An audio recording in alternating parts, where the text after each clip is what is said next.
who gives you the guarantee, not right now, no matter how healthy you're living, you get a heart attack right now?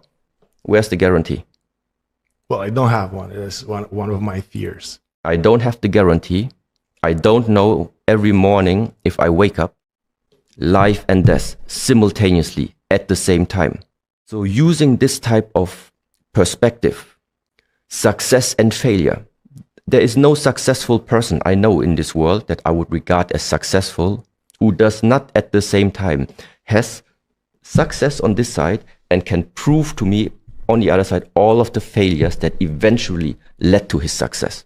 We are living in a world which is about life. Mm-hmm. It is about light. It is about moving upwards. It is about successful. It is about beautiful. It is about higher, faster, better. This type of propaganda of making the human believe this life is one directional and that you can choose, mm-hmm, I think is a misconception. The reality is that this one and this one, mm-hmm, losing, failure, letting go, dying, getting sick, it is a part of every human being's lifetime. So number one, that starting, when we started the conversation, that I hear is you mentioned the word fear. Yeah. Fear and also uncertainty. Yes. These two things are the biggest challenges every human being is going to face. The question is, are you living your life based on fear or not? And this fear, let's put it like this, is not helpful because it restricts you. It restricts your ability to, let's call it, to expand the mind. Fear is restricting you to discover because fear makes you to stay inside, let's say, the comfort zone. But why do we call something the comfort zone? It's because we have spent so many time already inside that zone that we know. You know everything about it inside there already. You have seen it, you have experienced all of it. That's why everything has become comfortable to you. So as long as you're comfortable, it means you are not leaving the things that you know. Mm-hmm. This existence is too big. It's 0.1% of knowing. It's 99% of not knowing. Mm-hmm. If you want to discover what is the 99.9%, it means you need to leave the space of knowing. You need to leave the space of comfort.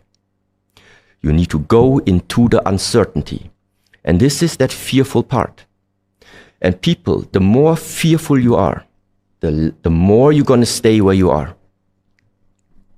The less fearful you are, the more you're going to expand, the more you're going to discover.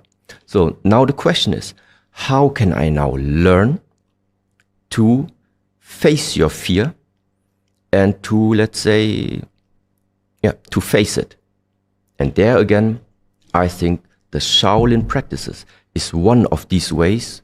Like I said in the beginning, it starts with the fact of you have competition sometimes there when you're still young, facing other ones in competition. After all, the Shaolin Kung Fu is still a martial art, meaning you're also using the things together with another partner or do any type of sparring, meaning you're, even if you have gloves on, but you are standing there and are still willing to actually right now try out how good is the things that you have learned and how much pain can you take. So facing pain is also something that goes along the way of practicing the Shaolin martial arts. Now, to just give you an example. Right now, if I'm telling you, okay, let's make together, 50 push-ups. Maybe you can do 50, but 200 you cannot make right now. So the question right now is, how can you move up from making 50 push-ups up to 200? It means that at the 50th push-up, even if you're struggling, even if it hurts, even if the muscles are burning, you need to learn to unlock that last power that you have and push through the pain. and make at least the 51 push-up. This is the way how skills, how abilities start to grow inside of us. Mm-hmm. And in the same way how the body is growing, in the same way also, I think it is in regards to the mind. You don't have to jump right away into the darkness. This is not many people can do this. But realizing, okay, this is right now my comfort zone, and tomorrow I'm already trying one thing that is just new to me. Yeah, I feel, it still feels uncomfortable to me, but okay, let's try. Just one step out. Next day, another step out. Meaning, integrate the jump into the uncertainty into your lifetime until it becomes a habit. Yeah, this is the one way. That means how to develop that ability to go against the fear. This is one thing.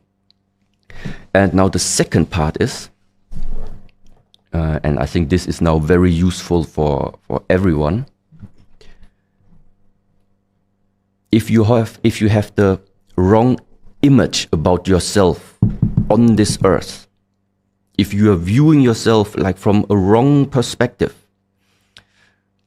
then it just means you will never get into the understanding what type of potential you are actually possessing. What do you mean you have a wrong image of yourself? Can you give an example? Yes. Somebody who has never practiced martial arts. Yeah. If that person looks into the mirror, he will say, this is me. I have this black hair, I have this eyes, I have these lips, I have this skin color. This is the very first view. When you start practicing the martial arts, it goes hand in hand at some point that you see, okay, but inside of that bag of skin, there's more. You have a skeletal structure, you have muscles, you have tendons, you have organs, you have a whole system of I don't know how you call it, lymphatic system. You have, according to ancient tradition, you have an energy system. You can go even smaller into all of our organs are made out of molecules, the molecules of atoms and the atoms of proton, neutron, electron.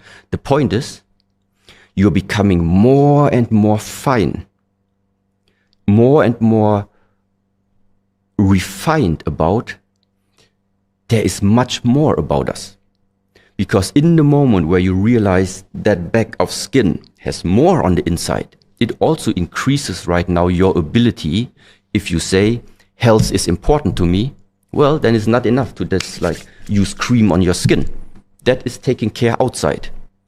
If you know there is more inside, then it means whatever you eat, whatever you do, whatever you're drinking, how does it affect what is inside of you? So all these practices, what does it do? It makes you become more refined about yourself. Your layer of when you look at yourself, when you sense into yourself, you feel more what you are. And still we're talking right now all about physicality. Yeah. But at the same time, just like in the psychosomatic relation, your mind is unhealthy directed, so the body can have an effect. So Shaolin tradition or this approach is exactly the other way around. Take care of the body, refine the body, and at the same time you refine the mind. The more fine you become about the mind. And why is the mind so important? Because I think, no, it's not I think, but it matters. If you wake up in the morning, what are you thinking when you wake up in the morning? And if you already wake up with conflict in the mind, wake up with unsatisfaction inside the mind, wake up with a feeling of lack of, I wake up, I have to do something quickly because I don't have it right now. Whatever it is. So running after something, this is where it is already. So the point is, why do we chase? Why do you chase anything? It is because you're in a state of lack. Something's missing. If you would have it, why would you chase it? Yeah. And now the question is, where does this lack come from? And now come back to the child. The child, the incarnated soul, the incarnated spirit, when it comes to the earth, whoever made it possible for that child to come, you can call it God, you can call it the nature, you can call it the universe, no matter what. This force, this power does not make mistakes. God is not putting you in this earth incomplete.